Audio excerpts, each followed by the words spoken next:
यहाँ पे क्या कह रहा है कि पियाजे के अनुसार औपचारिक संज्ञानात्मक अवस्था किस आयु में प्रारंभ होता है। बोल रहा है फॉर्मल फॉर्मल ऑपरेशनल स्टेज होता है वो किस आयु में स्टेज होता है, स्टार्ट होता है 2 से 7 वर्ष में होता है क्या, 7 से 11 वर्ष होता है, या 11 वर्ष से अधिक होता है, या जन्म से 2 वर्ष होता है। तो फ्रेंड जल्दी से बताइए इसका आंसर क्या होगा, जल्दी बताइए इसका आंसर क्या होगा फ्रेंड। तो क्या होगा, सबने आंसर क्या लगाया, सी लगाया। बहुत अच्छा, सबका आंसर सही है फ्रेंड।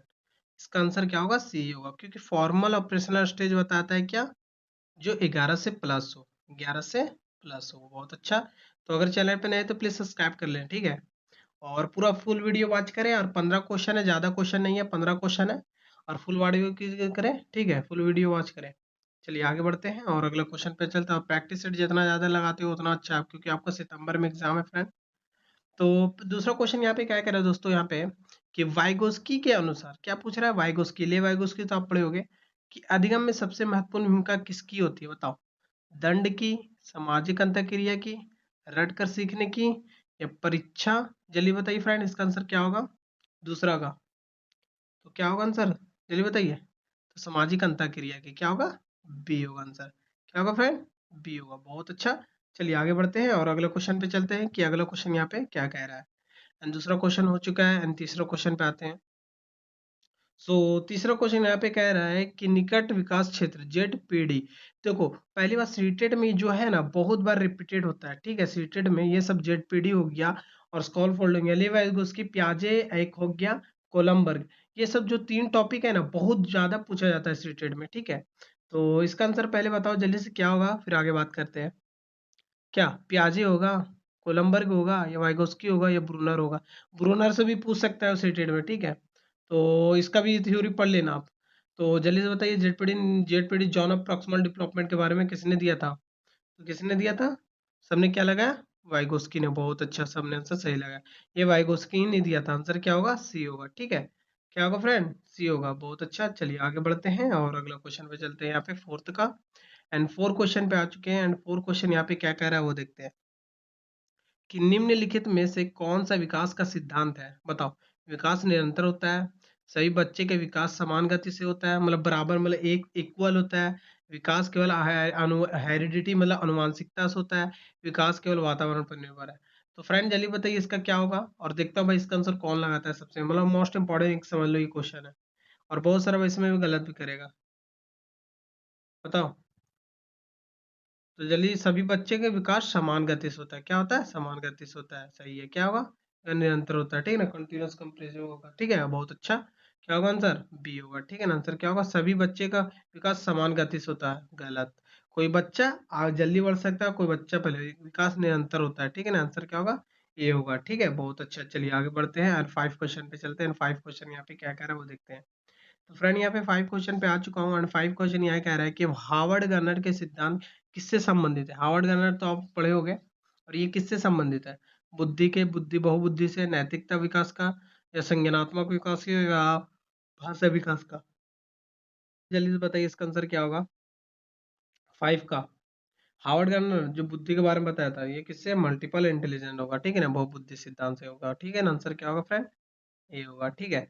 ये होगा। तो चैनल पे अगर नए हैं तो प्लीज सब्सक्राइब कर ले, लाइक नहीं किया तो लाइक कर दे चैनल पर, ठीक है। और अगर वीडियो पे कम से कम यहाँ पे 100 लाइक आना चाहिए भाई, ठीक है। चलिए आगे बढ़ते हैं और अगला क्वेश्चन पे चलते हैं। एंड 6 क्वेश्चन पे आ चुके हैं, एंड 6 क्वेश्चन यहाँ पे क्या कह रहा है फ्रेंड, यहाँ पे कह रहा है कि समावेशी शिक्षा का उद्देश्य क्या है, पूछ रहा है। केवल प्रतिभाशाली बच्चों को पढ़ाना, सभी बच्चों को साथ सिखाने का अवसर देना, केवल दिव्यांग बच्चों को अलग पढ़ाना, केवल परीक्षा परिणाम पढ़ाना। तो फ्रेंड जल्दी से बताइए इसका आंसर क्या होगा, 6 का। समावेशी शिक्षा उद्देश्य के बारे में पूछ रहा है। तो फ्रेंड जल्दी से बताइए इसका आंसर क्या होगा। तो सभी बच्चे के साथ सीखने का अवसर देना, क्या होगा आंसर, बी होगा, क्योंकि बी पॉजिटिव है इसकी वजह से। केवल प्रतिभाशाली बच्चों को नहीं देना, गिफ्टेड बच्चों को, जो जिसको पढ़ने नहीं आ रहा उसको नहीं दे सकते हो, तो ये तो गलत है। केवल तो होगा नहीं, दिव्यांग बच्चों को अलग नहीं करना चाहिए, केवल होगा नहीं। तो फ्रेंड केवल ओनली निगेटिव है, इसकी वजह से ये काट दिया और इसका आंसर निकल चुका है। भाई अगर काटना आ जाए तो आप आंसर आसानी से निकाल सकते हो। चलिए 7 क्वेश्चन पे आ चुके हैं, एंड 7 क्वेश्चन यहाँ पे कह रहा है क्या, कि सीखने का सबसे प्रभावी माध्यम क्या है। बोल रहा है यहाँ पे सीखने की जो लर्निंग का सबसे प्रभावी माध्यम क्या है, मतलब पूछ रहा है, माध्यम है रट कर याद करना, सक्रिय सहभागिता, दंड या केवल गृह कार्य? तो फ्रेंड जल्दी से बताइए इसका आंसर क्या होगा सेवेंथ का, जल्दी बताइए। तो सबने आंसर क्या लगाया? सबने आंसर सक्रिय सहभागिता, एक्टिव लर्नर। ठीक है, बहुत अच्छा। आंसर क्या होगा फ्रेंड? बी होगा, ठीक है ना, बी होगा। रट कर याद तो नहीं कर सकते हो, दंड भी नहीं होता, केवल गृहकारी भी नहीं होगा। बहुत अच्छा, चलिए आगे बढ़ते हैं फ्रेंड और अगले क्वेश्चन पे चलते हैं। एंड एथ क्वेश्चन आ चुका हूँ। एंड एथ क्वेश्चन यहाँ पे कह रहा है कि कोलमबर्ग का सिद्धांत किससे संबंधित है, पूछ रहा है।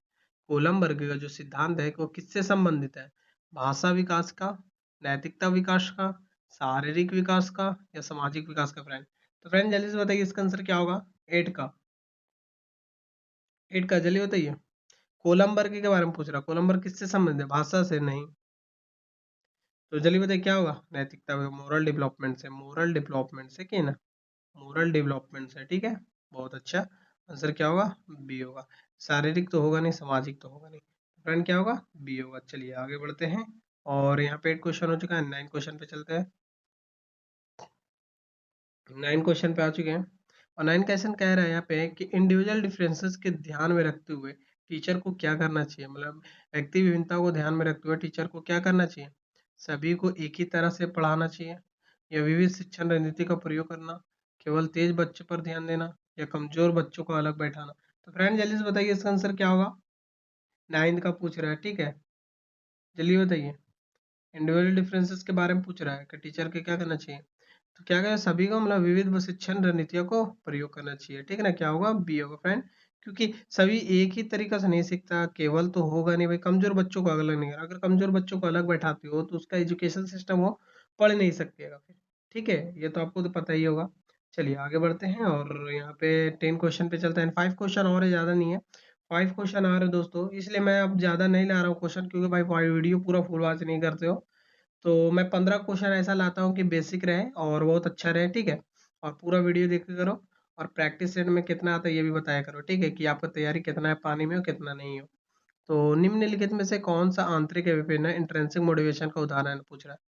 पुरस्कार पाने के लिए पढ़ाना, अंक प्राप्त करने के लिए पढ़ाना, ज्ञान प्राप्ति आनंद के लिए पढ़ाना या दंड से बचने के लिए पढ़ाना? तो फ्रेंड जल्दी से बताइए इसका आंसर क्या होगा? यहाँ पे 10 का है, तो जल्दी से बताइए इसका आंसर क्या होगा? और देखता हूँ इसका आंसर कौन लगाता है फर्स्ट, जल्दी बताइए। तो सबने आंसर क्या लगाया? जल्दी बताइए इसका आंसर क्या होगा? तो क्या होगा? ज्ञान प्राप्त का आनंद के लिए पढ़ना। बहुत अच्छा, सबने आंसर सी लगाया, बहुत अच्छा, सबका आंसर सही है भाई। पुरस्कार के लिए नहीं पढ़ना, गलत है। गिफ्टेड के लिए, अंक पे प्राप्त नहीं, दंड से बचने के लिए भी। इसका ये क्या होगा आंसर? क्योंकि इंट्रिंसिक मोटिवेशन, आंतरिक अभिप्रेरणा के बारे में, ये सब क्या है? बाह्य प्रेरणा, ये भी बाह्य प्रेरणा, ये भी बाह्य प्रेरणा। बहुत अच्छा, चलिए आगे बढ़ते हैं और यहाँ पे 11 क्वेश्चन पे चलते हैं। और 11 क्वेश्चन यहाँ पे कह रहा है कि क्लास में रूट या टीचर को कैसा देखना चाहिए? दंड देने के आधार या सीखने की प्रक्रिया में का हिस्सा, सफलता का प्रमाण, अनुशासनता का? तो फ्रेंड जल्दी से बताइए इसका आंसर क्या होगा 11th का? तो जल्दी बताइए इसका आंसर क्या होगा? तो सबने क्या लिखा है? सीखने की प्रक्रिया में एक हिस्सा होता है। बहुत अच्छा, लर्निंग इज द कैरिकुलम। एक रूटिया क्या होता है? लर्निंग का एक हिस्सा होता है, ठीक है। एरर, ठीक है ना, एरर क्या होता है? लर्निंग का एक हिस्सा होता है। बहुत अच्छा, सबने आंसर क्या लगाया फ्रेंड? बी लगाया। बहुत अच्छा, आप सबका सबसे सही है। चलिए आगे बढ़ते हैं और 12 क्वेश्चन पे चलते हैं फ्रेंड। 12 क्वेश्चन यहाँ पे क्या कह रहा है वो देखते हैं। सो यहाँ पे कह रहा है कि निम्नलिखित में से कौन सा निर्माणवादी कंस्ट्रक्टिविज्म दृष्टिकोण का समर्थन करता है? रटकर सीखना, सक्रिय अनुभव संज्ञान के से ज्ञान निर्माण, या केवल व्याख्या देना, या केवल नोट से लिखवाना? तो फ्रेंड जल्दी से बताइए इसका आंसर क्या होगा? यहाँ पे क्या पूरा 12 का कंस्ट्रक्टिविज्म दृष्टिकोण के समर्थन के बारे में पूछ रहा है। तो जल्दी से बताइए इसका आंसर क्या होगा? तो क्या होगा? सक्रिय अनुभव का ज्ञान निर्माण, क्या होगा? बी होगा फ्रेंड, क्या होगा? बी होगा। चलिए बहुत अच्छा, रट कर तो होगा नहीं है, केवल तो हो, ऑनली नहीं होगा। चलिए बहुत अच्छा ऑप्शन है, सबने आंसर सही लगा। चलिए आगे बढ़ते हैं और अगला क्वेश्चन देखते हैं यहाँ पे 13 का। और 13 क्वेश्चन यहाँ पे पूछ रहा है कि बुद्धि लब्धि आईक्यू का मुख्यतः किसका संकेत है, बताओ? शारीरिक क्षमता की, संज्ञानात्मक क्षमता की, नैतिकता की या व्यक्तिगत की? बुद्धि लब्धि आईक्यू बोल रहा है। तो फ्रेंड जल्दी से बताइए इसका आंसर क्या होगा? तो सबने आंसर क्या लगाया? संज्ञानात्मक विकास। बहुत अच्छा, सबने आंसर सही लगा, आंसर क्या होगा फ्रेंड? बी ही होगा। चलिए आगे बढ़ते हैं और 14 क्वेश्चन देखते हैं। 14 क्वेश्चन यहाँ पे क्या कह रहा है, ये मोस्ट इंपॉर्टेंट रखना, ठीक है, मोस्ट इंपॉर्टेंट क्वेश्चन ये, ठीक है। और बहुत बार पूछा गया है, पीवाईक्यू उठा के आप देख लेना, अब पीवाईक्यू ही है और बहुत बार पूछा है, ठीक है ना, पीवाईक्यू इंपॉर्टेंट क्वेश्चन है, बहुत बार पूछा गया है इंस्टीट्यूट में। तो यहाँ पे कह रहा है कि सतत व्यापक मूल्यांकन सीसीए का मुख्य उद्देश्य है केवल वार्षिक परीक्षा, बच्चों के समग्र विकास में मूल्यांकन करना, केवल अंक न केवल रैंक, केवल तो होगा नहीं, आंसर क्या होगा फ्रेंड, बी होगा, ठीक है ना, आंसर क्या होगा, बी होगा। चलिए आगे बढ़ते हैं और इस प्रैक्टिस सेट का लास्ट क्वेश्चन पे चलते हैं। और यहाँ पे लास्ट क्वेश्चन क्या कह रहा है वो देखते हैं कि एक प्रभावी टीचर का सबसे महत्वपूर्ण विशेषता है कि केवल विषय ज्ञान, विद्यार्थी को आवश्यकता के अनुसार शिक्षण करना, कठोर अनुशासन बनाए रखना, या केवल परीक्षा पर ध्यान देना। तो फ्रेंड जल्दी से बताइए इसका आंसर क्या होगा, और देखता हूँ भाई इसका आंसर सबसे फर्स्ट कौन लगाता है। तो भाई ये इसका आंसर आपको क्या करना है, यहाँ पे कमेंट में बताना है, ठीक है ना, ठीक है ना, क्या करना है, कमेंट में बताना है। चैनल पे नहीं तो प्लीज सब्सक्राइब भी कर लेना। और 15 में आपका कितना बना ये भी आपको बताना है। अब मिलते हैं फिर एक नेक्स्ट वीडियो में। अगर आपको ये वीडियो पसंद आया तो दोस्तों को शेयर करना, और भाई व्हाट्सएप चैनल नीचे दिया हुआ डिस्क्रिप्शन में जाकर ज्वाइन कर लेना, वहाँ पे अपडेट मिलता रहता है। तो मिलते हैं फिर नेक्स्ट वीडियो में, तब तक टेक केयर, बाय बाय।